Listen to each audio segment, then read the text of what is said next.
Hadirin, hadirat, jamaah salat subuh yang dirahmati Allah.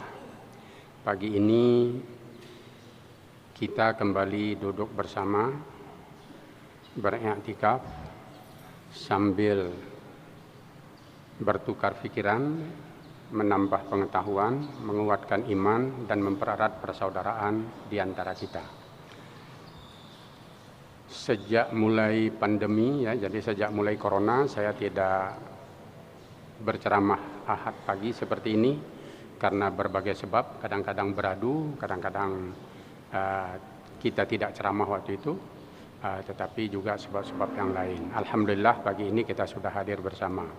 Saya pagi ini tidak akan menceritakan riwayat hidup Nabi Muhammad seperti biasanya, tetapi saya mohon maaf, saya akan menceritakan sedikit tentang penyakit ini, tentang wabah yang sekarang kita derita, terutama dalam hubungannya dengan ibadah. Lebih khusus lagi ibadah salat. Untuk itu saya langsung saja. Pertama sekali yang barangkali saya ulangi ya, walaupun ini sudah kita ketahui bersama, wabah ini apa yang kita sebut dengan COVID-19 ini itu jelas ada di tengah masyarakat. Itu bukan tidak ada. Lalu kenapa dia ada? Apakah ini ada karena sifat alamiah, artinya muncul secara begitu saja, atau dibuat oleh orang jahat, atau sengaja disebarkan untuk membuat kekacauan? Itu barangkali tidak terlalu penting. Ya mungkin itu perlu, tapi orang lain yang akan mengkajinya. Tetapi yang harus kita ketahui, penyakit ini ada. Itu ada di tengah masyarakat kita. Bukan hanya Indonesia, tapi seluruh dunia. Seluruh dunia mengalami penyakit ini. Mulai dari Cina pada bulan Oktober yang lalu, sekarang sudah September. Jadi sudah hampir setahun umur penyakit ini.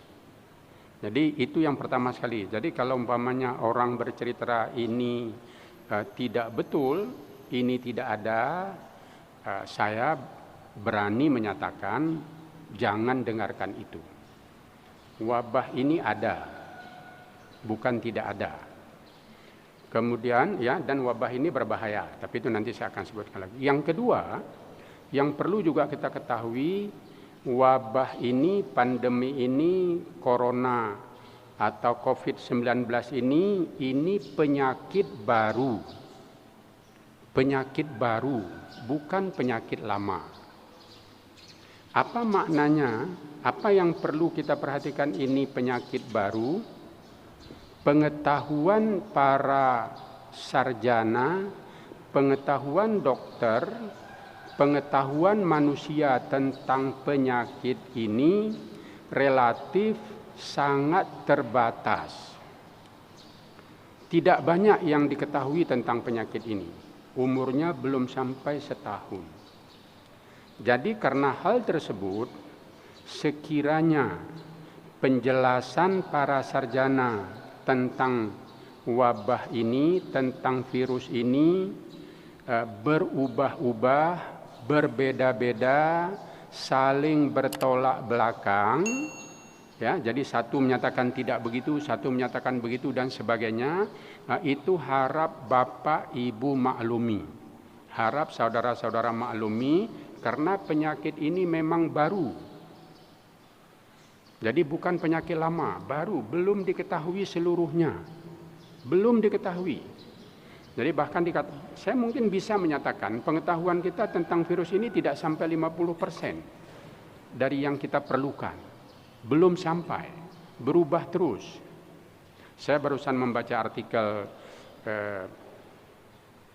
salah seorang tokoh penting dalam artikel ilmiah, itu dia katakan kemungkinan sembuh pada bulan Oktober, pada bulan Agustus dan September sekarang dibandingkan dengan orang yang tertular pada Desember tahun lalu jauh lebih besar sekarang. Karena pengetahuan kita tentang penyakit ini sudah bertambah. Tapi pengetahuan itu masih belum cukup untuk mengatasi penyakit ini. Rasulullah di dalam hadis menyatakan untuk setiap penyakit ada obatnya.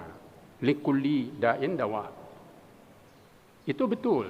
Tetapi masalah kita, penyakit ini belum kita temukan obatnya, belum kita ketahui obatnya, belum. Ya, belum itu bukan berarti tidak akan diketahui. Mungkin kita akan tahu setahun ke depan, mungkin 2 tahun ke depan, tapi sekarang ini belum. Nah, jadi ini yang harus kita ketahui. Pengetahuan kita tentang penyakit ini sedikit sekali. Karena hal tersebut, ini saya mohon maaf ya kalau ada dokter, kalau saya keliru tolong nanti diperbaiki ya, karena saya juga bukan dokter, saya hanya membaca beberapa artikel, beberapa uraian. Karena hal tersebut, penyakit ini sampai sekarang belum ada obatnya yang khusus.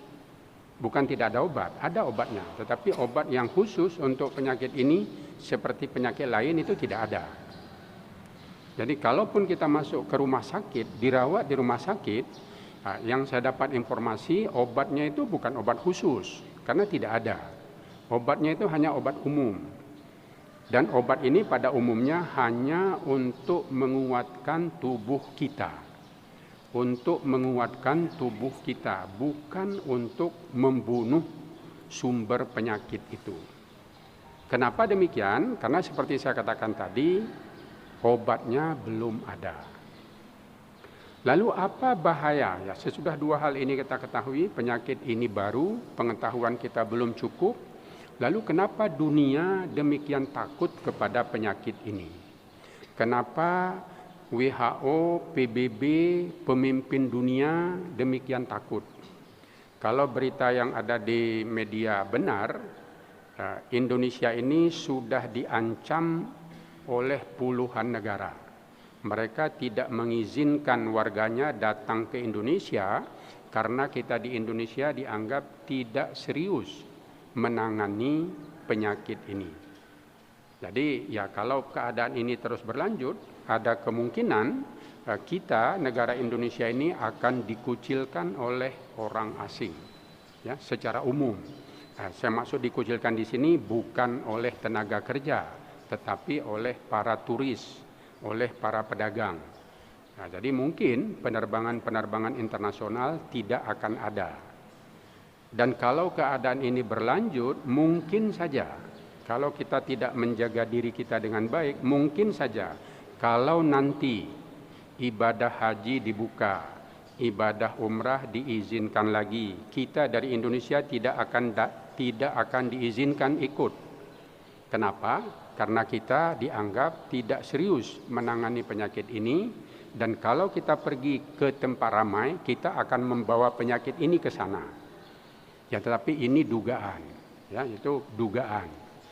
Mudah-mudahan situasinya berubah sehingga kita tidak lagi dianggap sebagai orang yang lalai, orang yang tidak serius menangani penyakit ini. Jadi ini beberapa hal.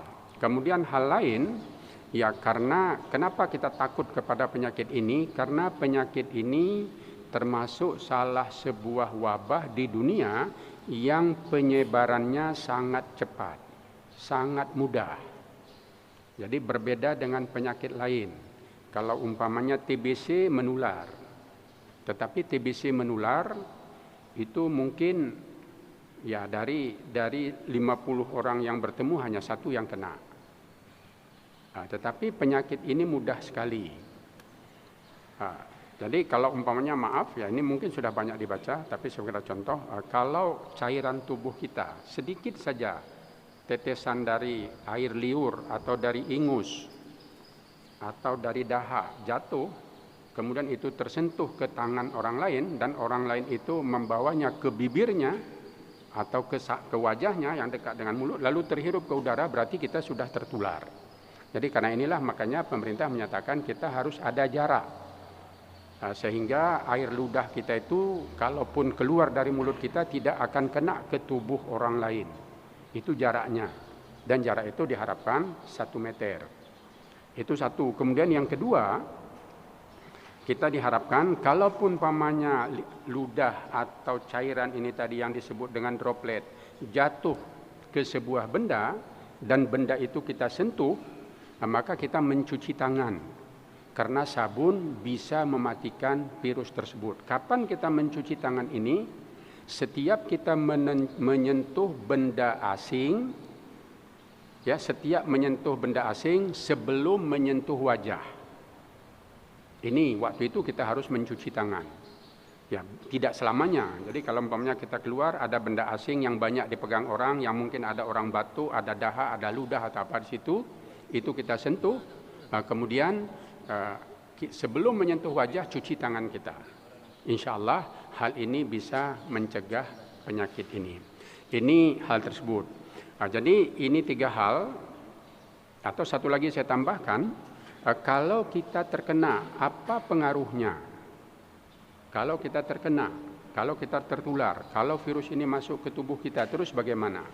Kalau kita sehat, kalau kita kuat, terutama anak muda yang berumur belasan tahun, 20-an, 30-an tahun, itu tidak masalah. Tetapi bagi orang-orang tua yang berumur di atas 60, apalagi di atas 70, atau orang-orang yang berpenyakit lain, ya, berpenyakit lain, apakah darah tinggi, sakit gula, sakit ginjal, atau apa saja, berpenyakit lain, asma. Kalau orang berpenyakit lain kena virus ini, itu biasanya susah disembuhkan. Tapi kalau kita orang kuat, umur 20, 30-an, 40-an, itu biasanya sanggup. Tubuh kita sanggup melawan penyakit ini. Dan karena itulah maka ini disebut dengan orang tanpa gejala. Dia sudah ada, virus itu ada di tubuhnya, tapi dia tidak terganggu. Lalu apa yang kita khawatirkan dari orang ini? Dia membawa penyakit itu ke keluarganya yang sakit. Jadi seorang anak muda yang sehat, kuat, dia membawa pulang penyakit itu yang kena neneknya, yang kena kakeknya, yang kena orang tuanya atau saudaranya yang sudah berumur atau berpenyakit lain. Hadirin hadirat yang terhormat, statistik menyatakan di dunia, orang yang terkena penyakit ini dan meninggal dunia itu di bawah 5%. Jadi artinya kalau ada 1.000 orang kena tertular penyakit ini, itu yang meninggal dunianya hanya di bawah 50 orang dari 1.000. Jadi kalau dari 100 itu hanya 5 orang saja. Ini rata-rata dunia. Tapi Indonesia di atas itu. Indonesia sekitar 7%, bahkan mungkin lebih. Tapi ini tidak bisa kita percaya penuh karena tidak semua orang yang bergejala diperiksa. Mungkin kalau kita diperiksa di Indonesia ini semua kita diperiksa, ya mungkin kita lebih kecil dari itu. Karena saya yakin banyak di antara kita yang kena tapi tidak kita ketahui. Ya, karena keadaan kita. Jadi ini penyakit ini kita ketahui, ini yang perlu kita ketahui. Hal lain, karena hal tersebut kita sebisa mungkin menghindari penyakit ini. Sebisa mungkin. Jangan coba-coba terkena, karena kalau terkena seperti tadi tidak ada obatnya. Dan penyakit ini berbahaya, bisa menyebabkan kematian ketika daya tahan tubuh kita lemah. Ketika daya tahan tubuh kita lemah, kita akan berbahaya penyakit ini. Berbahaya ini selain dari hal tersebut, ini kita bisa tambah 2 hal lagi. Yang pertama, kemampuan rumah sakit dan tenaga kesehatan kita sangat terbatas. Ini perlu kita maklumi betul-betul. Rumah sakit Zainal Abidin umpamanya, rumah sakit Meraksa, itu dalam keadaan normal. Sebelum ada wabah ini, itu ruang rawatnya itu semuanya penuh. Tenaga kesehatannya itu semuanya bertugas.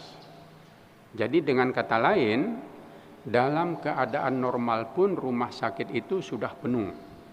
Sekarang ketika wabah ini ditambah, ketika orang karena penyakit ini bertambah, sudah pasti tenaga kesehatan kita tidak cukup.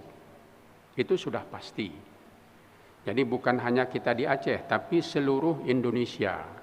Saya mendengar pengakuan Gubernur Jawa Timur, ya, jadi Khafifah itu dia hitung jumlah dokter di Jawa Timur itu hanya sekian, jumlah perawat hanya sekian, rumah sakit hanya sekian, jumlah penduduk sekian. Jadi sudah pasti dokter itu tidak akan sanggup mengatasi kalau banyak orang yang sakit. Jadi itu tidak sanggup. Jadi karena hal tersebut, maka upaya kita yang paling pokok adalah menghindari penyakit.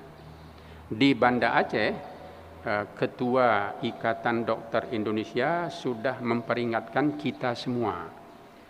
Kalau jumlah orang sakit ini terus bertambah seperti beberapa hari yang lalu, maka ruang rawat inap di rumah sakit itu tidak cukup. Itu tidak cukup. Jadi artinya akan banyak saudara-saudara kita yang memerlukan perawatan di rumah sakit itu tidak bisa ditampung. Para dokter minta supaya kita membuat rumah sakit darurat seperti tsunami dahulu. Dan kita juga meminta bantuan tenaga medis, apakah perawat atau dokter dari tempat lain. Dan ini tentu sukar kita peroleh. Ketika tsunami banyak orang datang ke kita, karena itu tidak membahayakan diri mereka.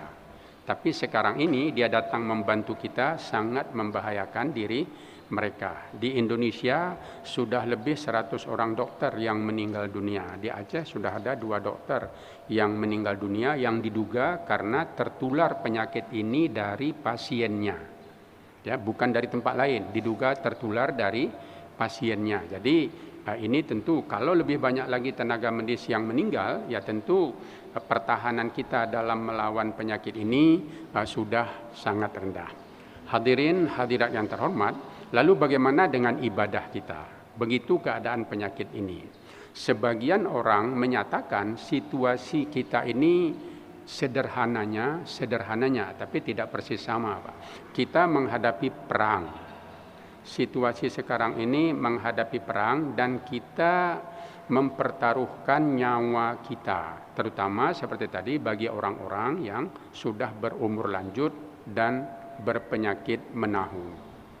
Itu mempertaruhkan nyawa. Lalu siapa musuh kita? Musuh kita ini adalah orang yang tidak jelas, makhluk yang tidak jelas, tetapi dia ada di tengah kita. Dia mengancam kita setiap waktu dan karena itu kita perlu waspada dan hati-hati terus-menerus. Hadirin hadirat yang terhormat, itu para ulama sejak awal pandemi, ya, kalau di Indonesia ini sejak bulan Maret tahun 2020 itu sudah memberi tausiah, sudah memberi amanah, sudah mengeluarkan fatwa bahwa ibadah salat fardu terutama di daerah yang rawan, di daerah yang penyebarannya sudah sedemikian rupa, itu boleh ditiadakan. Bahkan bukan hanya boleh ditiadakan, masjid itu ditutup, dilarang melakukan salat berjamaah. Fatwa ini sudah ada. Dan ini bukan hanya di Indonesia, ini di seluruh dunia. Bapak Ibu barangkali bisa melihat melalui media sosial bagaimana ibadah haji tidak ada, bagaimana Masjid Haram ditutup, bagaimana Masjid Nabawi ditutup. Barangkali penutupan Masjid Nabawi, penutupan Masjid Haram bisa menjadi bukti paling kuat bahwa menghentikan salat berjamaah untuk menghindari wabah ini bukan sesuatu yang tidak punya dalil, bukan sesuatu yang tidak punya alasan dari Al-Quran dan hadis Rasulullah.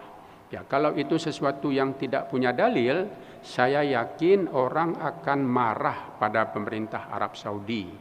Orang akan marah kepada pengelola Ka'bah dan pengelola Masjid Nabawi. Tapi sampai sekarang umrah belum diizinkan dari luar negeri. Bahkan bukan hanya dari luar negeri. Salat berjamaah di Masjid Nabawi dan salat berjamaah di Masjid Haram Mekah itu masih dibatasi, tidak bebas seperti dahulu. Ini barangkali bukti bahwa salat dalam keadaan pandemi ini sudah berubah dari keadaan normal. Jadi kita mengerjakan salat ini tidak seperti normal. Jangan memaksakan diri mengerjakan salat seperti keadaan normal sebelum wabah ini berakhir. Nah, ini ya kalau kita cari dalil banyak, bisa penjelasan diskusi. Kemudian selanjutnya penyelenggaraan jenazah. Ya, bagaimana kita menyelenggarakan jenazah dalam keadaan seperti sekarang? Ya, kalau orang itu sudah tertular secara jelas, ya itu dia meninggal dunia di rumah sakit, tertular penyakit COVID-19 secara jelas, itu jenazahnya oleh para ulama mesti dimandikan oleh orang-orang dengan prosedur khusus. Jadi artinya orang yang memandikan itu harus bisa diyakinkan, harus bisa meyakinkan diri tidak akan tertular dari virus yang ada di tubuh orang yang sudah meninggal itu. Ini kalau diketahui persis. Tapi hadirin hadirat yang terhormat, bagaimana dengan jenazah yang tidak diyakini tertular virus, apalagi meninggalnya itu tidak di rumah sakit. Saya mendapat informasi di kota Banda Aceh ini sudah ada Tengku Imam ya, yang memandikan jenazah lalu tertular penyakit itu karena keluarga dari jenazah tidak jujur menceritakan bahwa jenazah itu meninggal karena COVID. Nah, jadi apa yang akan terjadi sekiranya Tengku Imam kita, ibu-ibu atau siapapun yang memandikan jenazah dengan keikhlasannya, tetapi dia tertular penyakit ini dan meninggal dunia karena kita tidak jujur. Nah, ini tentu sesuatu yang sangat kita sesalkan. Para ulama fatwa MPU seperti itu, fatwa MUI Indonesia seperti itu, dan fatwa ulama-ulama di negara lain juga sama. Jenazah yang diduga meninggal karena COVID itu boleh dimandikan dengan cara darurat. Bahkan bukan itu saja, boleh ditayamumkan. Jadi beberapa waktu yang lalu pernah ada media sosial itu mengirimkan foto seorang meninggal dunia, lalu karena kuburannya digali tidak sesuai, ternyata peti matinya tidak cocok. Lalu karena itu diminta supaya peti itu dibuka, apakah jenazahnya dimandikan atau tidak. Lalu ternyata jenazahnya tidak dimandikan, pakaiannya tidak dibuka, dia dikuburkan secara begitu saja. Lalu diberi komentar bahwa inilah cara orang menyelenggarakan jenazah yang tidak sesuai dengan syariat. Nah, itu diberi komentar seperti itu, bahwa penyelenggaraan jenazah itu tidak sesuai dengan syariat. Nah, jadi saya membantahnya. Saya katakan mungkin saja jenazah itu sudah ditayamumkan. Jadi karena itu jangan katakan itu tidak disesuai syariat. Dia ditayamumkan karena sudah diketahui berbahaya. Dia ditayamumkan, dan kalau dia ditayamumkan tidak perlu membuka pakaiannya, karena justru kita tidak ingin membuka pakaiannya itu, maka ditayamumkan. Kita tidak ingin menyentuh jenazahnya, karena itu maka dia ditayamumkan. Nah, jadi hal seperti ini sangat merugikan kita, ya, sangat merugikan kita. Dalam agama Islam menyelamatkan nyawa itu sangat penting, sangat penting. Ada keringanan-keringanan yang diberikan oleh agama untuk menyelamatkan nyawa. Bahkan di antara maqasid itu yang paling penting itu adalah menyelamatkan nyawa. Salat diberikan banyak keringanan oleh Allah Subhanahu wa taala. Keringanan salat ini ada dalam Al-Qur'an. Jadi salah satu keringanan yang diberikan ini itu disebutkan di surat Al-Baqarah, kalau saya tidak salah itu di ayat 183 atau 182. A'udzubillahi minasyaitonirrajim, potongan ayat ini, fa in khiftum farijalan aw rukbanan. Kalau kamu dalam keadaan takut, kamu boleh mengerjakan salat sambil berjalan kaki atau sambil berkendaraan. Ini ayat Al-Quran. Kalau kamu dalam keadaan takut, kamu boleh mengerjakan salat sambil berkendaraan atau sambil berjalan kaki. Kemudian dalam ayat yang lain lagi, kalau kamu dalam keadaan perang, ya kamu harus salat dalam keadaan perang, maka buat 2 saf. 1 saf salat, 1 saf mengawal. Begitu bergantian sampai dengan salat selesai. Di dalam hadis Nabi pernah ya, beberapa kali itu ketika salat maghrib hujan, ya salat maghrib hujan, Nabi minta salat isyanya langsung dijamak dengan salat maghrib di masjid berjamaah. Jadi sesudah salat maghrib lalu salat isya, sesudah itu pulang ke rumah, tidak datang lagi ke masjid ketika hujan. Hadis ini banyak. Kemudian kalau umpamanya Nabi salat maghrib, salat zuhur, salat asar, hujan lebat, Nabi minta kepada muadzin itu menambahkan ketika azan, sallu fi buyutikum, salatlah di rumahmu, jangan datang berjamaah ke masjid karena hujan, karena becek, karena gelap, atau karena sebab yang lain. Kalau Nabi di dalam perjalanan juga seperti itu. Kalau Nabi di dalam perjalanan lalu hujan, itu Nabi memberikan 2 pilihan kepada jamaahnya. Yang pertama, salat masing-masing di kemah. Jadi tidak ada salat berjamaah di lapangan. Ini dalam perjalanan. Atau ada juga Nabi salat berjamaah tetapi dengan saf yang sangat tidak teratur.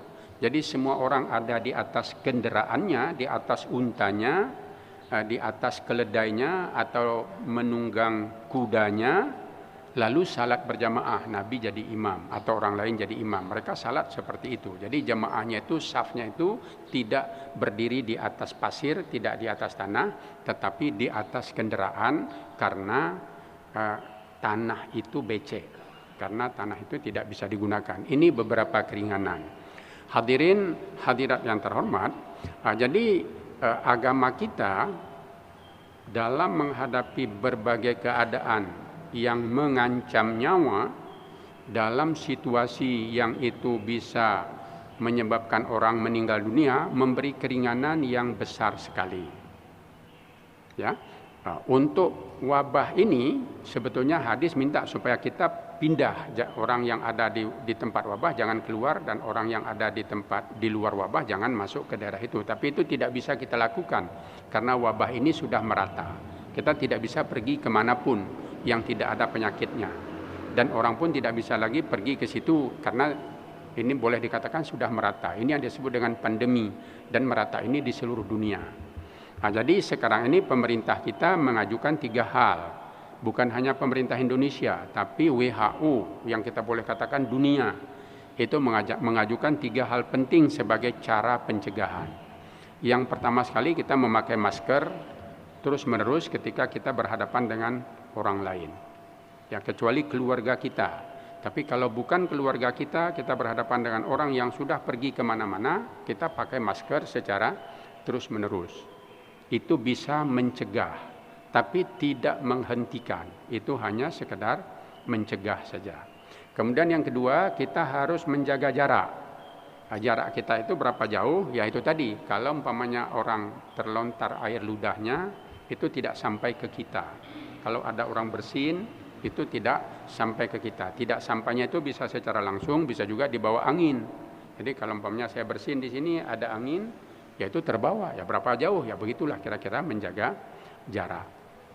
Kemudian yang ketiga, kita mencuci tangan.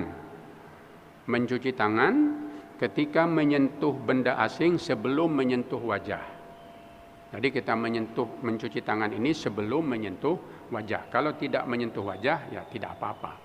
Dan ini kita perlukan ketika menyentuh benda asing. Jadi umpamanya seperti kita memegang pintu ATM. Itu yang banyak sekali. Itu tempat yang banyak orang pegang. Jadi di situ diduga lengket virus itu. Begitu juga touch ATM itu ketika kita tekan, atau tempat-tempat lain yang seperti itu. Tapi kalau kita tidak bersentuhan dengan benda asing, ya kita tidak perlu mencuci tangan sebelum menyentuh wajah. Ini 3 hal penting. Kemudian yang keempat, ya kerumunan. Sebetulnya kalau di dalam protokol PBB, protokol pemerintah Indonesia, aturan yang dibuat, kita berkerumun seperti ini tidak dianjurkan. Kita tidak dianjurkan. Dan kalau harus berkerumun, jangan lama-lama. Ya, tetapi ini kita langgar ya karena mungkin kita merasa di kalangan kita ini tidak ada yang tertular. Kita berharap seperti itu. Namun begitu akan lebih baik. Untuk ini hadirin hadirat yang terhormat, kalau protokol ini kita ikuti, itu tidak salah secara agama. Itu paling kurang. Kalau protokol kesehatan ini kita ikuti, paling kurang tidak salah secara agama. Bahkan sebaliknya, mungkin sesuai dengan tuntunan agama untuk menyelamatkan nyawa kita. Nah, jadi apa yang diajarkan oleh PBB, apa yang diminta PBB kita lakukan, itu sesuai dengan ajaran agama untuk menyelamatkan nyawa kita masing-masing. Untuk ini, bagaimana kalau umpamanya kita pikirkan, ya, kita pikirkan, kita diskusikan, bagaimana paling kurang kita memberi fasilitas kepada saudara-saudara kita yang ingin patuh kepada peraturan ini. Ya, kita salat seperti biasa, silakan bagi orang yang mau salat seperti itu. Tetapi bagi jamaah yang ingin menjarangkan saf, bagi jamaah yang ingin memakai masker terus-menerus, kita beri fasilitas, kita beri kesempatan untuk itu. Sehingga ada saf kita nanti yang kita buat rapat, ya karena jamaahnya memang merasa aman. Tetapi kalau ada jamaah terutama yang tua-tua, yang merasa tidak aman, tapi dia ingin datang ke masjid berjamaah, kita beri kesempatan kepada mereka untuk salat ya berjarak berapa senti, 50 senti atau 1 meter seperti yang dianjurkan, sehingga semua itu tertampung. Apakah terserah bagaimana musyawarah kita, ya, itu terserah. Tetapi yang ingin saya katakan, secara agama menjarangkan saf pada salat, memakai masker pada salat, itu diizinkan paling kurang ketika pandemi ini. Ya, ketika wabah ini belum berakhir, ketika obat untuk penyakit ini belum ditemukan, ketika kita belum mengetahui penyebaran penyakit ini secara baik, dan penyakit ini mewabah di dunia dan sangat berbahaya, maka kita boleh mengerjakan salat seperti yang dianjurkan oleh ahli-ahli kesehatan, oleh tenaga ahli, oleh dokter dan sebagainya, sehingga dengan demikian kita bisa melindungi nyawa. Hadirin hadirat yang terhormat, sedikit saya tambahkan, dalam Islam kita tidak takut mati, itu betul. Kita tidak takut mati. Tetapi mati secara sia-sia itu dicela. Rasulullah tidak menghormati orang yang menyebabkan kematiannya secara sia-sia. Orang kalau pergi ke medan perang syahid itu dihargai tinggi. Dia akan masuk surga. Tetapi orang yang pergi berperang untuk bunuh diri, itu tidak mendapat pahala surga. Ya, bagaimana orang pergi berperang untuk bunuh diri? Dia pergi berperang, dia pergi berjihad, tidak membawa senjata. Itu dicegah oleh Rasulullah. Jangan pergi kalau hanya seperti itu. Kalau Rasulullah ingin syahid, ya, kalau Rasulullah betul-betul menginginkan syahid, dia tidak akan sedih 70 sahabatnya wafat ketika perang Uhud. Dia tidak sedih. Nah, tapi Rasulullah sedih karena 70 orang yang syahid pada perang Uhud itu terjadi karena mereka menyalahi, melanggar strategi. Rasulullah sedih, Rasulullah menangis. Bukan hanya pada malam itu, bukan hanya pada hari itu, sesudah itu pun, sejak dari perang Uhud sampai dengan Nabi meninggal dunia, sampai beliau wafat, Beliau sering pergi ke Uhud, berdoa, menangis. Kenapa? Ya karena mereka dianggap meninggal dunia yang seharusnya tidak terjadi. Jadi ini yang harus kita lakukan. Oh, saya tidak takut mati, betul. Tetapi meninggal dunia karena tidak menjaga diri, meninggal dunia karena tidak hati-hati, itu tidak memperoleh penghargaan tinggi. Saya tidak berani menyatakan semua itu salah, tapi jelas agama tidak menghargai itu. Kita pergi sepeda motor, lalu lari dengan sekehendak hati kita, lalu menabrak sesuatu, lalu meninggal dunia. Bagaimana meninggal kita? Itu bukan meninggal yang baik, tapi itu meninggal yang kita bisa sebut sebagai meninggal yang sia-sia. Itu tidak dianjurkan dalam agama kita. Kita disuruh berperang dan dihargai kalau syahid. Tetapi yang diharapkan dari perang itu menang, bukan syahid, bukan kalah. Nabi perang Badar, 300 melawan 1000. Nabi berdoa supaya yang 300 itu selamat, bukan berdoa supaya 300 itu syahid. Nabi berdoa supaya yang 300 itu selamat, bisa mengalahkan yang 1000. Nabi hijrah dari Mekah ke Madinah. Nabi hijrah dari Mekah ke Madinah bukan terang-terangan, tapi Nabi hijrah sembunyi-sembunyi supaya selamat. Ya, jadi bukan syahid yang diinginkan Nabi, tapi selamat.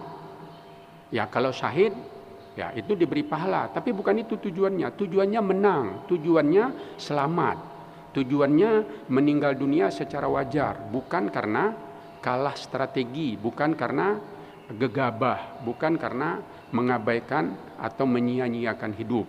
Ini yang harus kita perhatikan. Wabah ini bencana, wabah ini musibah, wabah ini berbahaya, dan kita perlu berusaha menyelamatkan diri untuk itu. Jangan katakan, oh kamu takut ya, jangan. Saya tidak berani menyatakan itu salah, paling kurang itu tidak baik.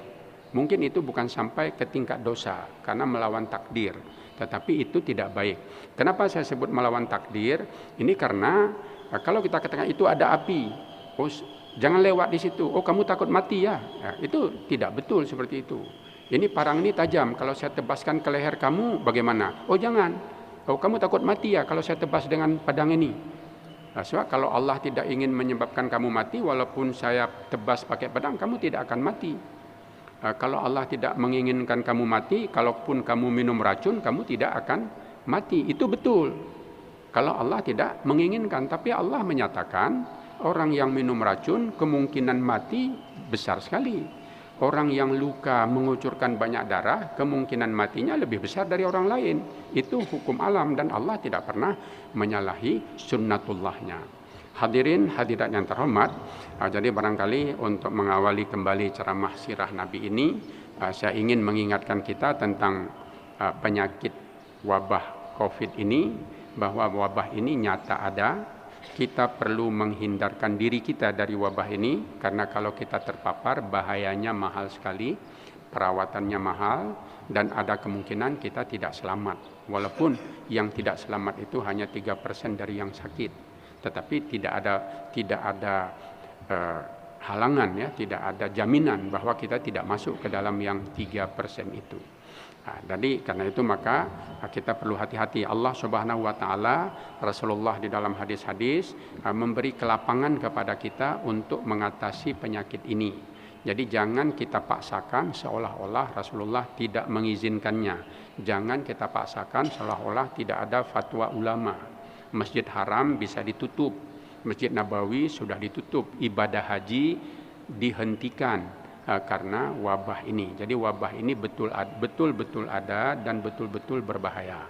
Marilah kita semua bersama-sama menjaga kesehatan kita. Paling kurang kita hormati orang yang ingin menjaga kesehatannya. Kita hormati, kita beri kesempatan kepada saudara-saudara kita yang ingin menyelamatkan diri dengan mengikuti prosedur yang betul. Ini kita hormati mereka. Kalau kita melanggar peraturan ya tidak apa-apa. Kalau kita tidak patuh ya tidak apa-apa. Tapi orang yang mau patuh itu jangan kita ejek. Hormatilah mereka, kalaupun tidak bisa kita beri kesempatan. Tapi kalau kita beri kesempatan kepada mereka, kita beri fasilitas, tentu ini akan lebih baik. Demikian saya sampaikan. Aqulu qauli hadza wa astaghfirullah li wa lakum. Rabbana atina fid dunya hasanah wa fil akhirati hasanah wa qina adzabannar. Walhamdulillahi rabbil alamin. Assalamualaikum warahmatullahi wabarakatuh.